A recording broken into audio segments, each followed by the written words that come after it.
Captain ही India गठबंधन को छोड़ के चला गया तो ये हमारे लिए तो बहुत दुखद है कि आखिर ऐसा क्या मोड़ आया जो नीतीश जैसा व्यक्ति जो इंडिया गठबंधन का प्रमुख चेहरा था वो हमें छोड़ के चला गया। मुझे नहीं लगता कि अब इंडिया अलायंस नाम की कोई चीज बची है।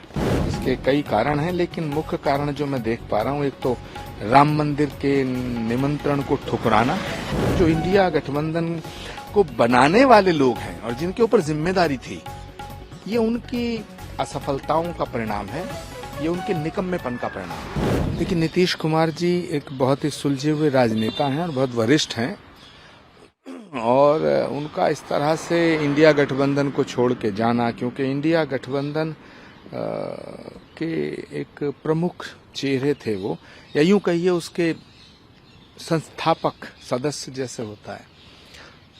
अब कैप्टन ही इंडिया गठबंधन को छोड़ के चला गया तो ये हमारे लिए तो बहुत दुखद है। लेकिन चिंतन इस बात का करना चाहिए कि ये नौबत क्यों आई।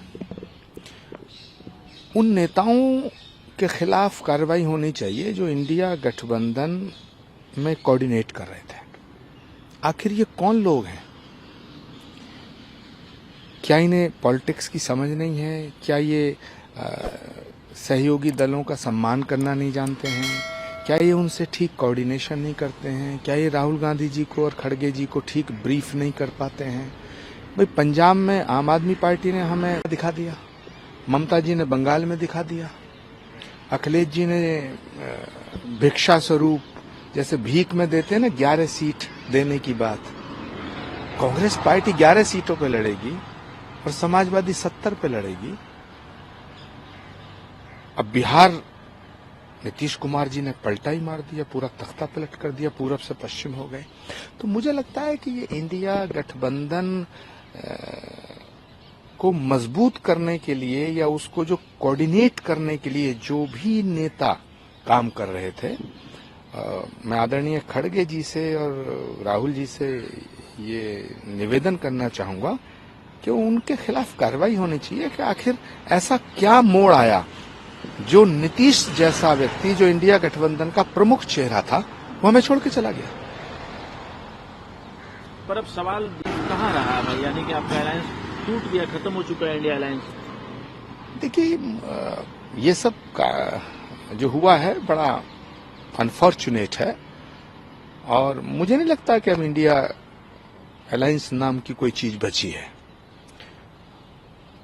और इसमें मुझे ये कहने में बिल्कुल गुरेज नहीं है कि इसके कहीं ना कहीं इसके कई कारण हैं, लेकिन मुख्य कारण जो मैं देख पा रहा हूँ, एक तो राम मंदिर के निमंत्रण को ठुकराना और राहुल गांधी जी की यात्रा को पंचकों में शुरू करना। हिंदू शास्त्रों में जब पंचक लग जाते हैं, जब 14 तारीख को उन्होंने यात्रा शुरू की तो पंचक लग चुके थे, उसमें इतनी बड़ी लंबी यात्रा का शुभारंभ नहीं करना चाहिए। तो मुझे लगता है कि कोई दैवीय प्रकोप है, और होई है वही जो राम रचि राखा, को करी तरक बड़ा धूसा। आप ये कह रहे हैं कि या अशोक गहलोत हों, वो कहीं ना कहीं जिम्मेदार हैं, उनके वजह से जो है आज नीतीश कुमार चले गए, और भी जो राजनीतिक दल इंडिया अलायंस में वो भी छोड़ करके चले जाएंगे। देखिए, ममता जी समझ लो गई, केजरीवाल जी बहुत समझदार और बड़े नेता हैं, उन्होंने बड़े तरीके से भगवंत मान जी से कहलवा दिया कि हम पंजाब में एक भी सीट नहीं देंगे। अखिलेश जी ने 11, तो बचा कहाँ इंडिया अलायंस?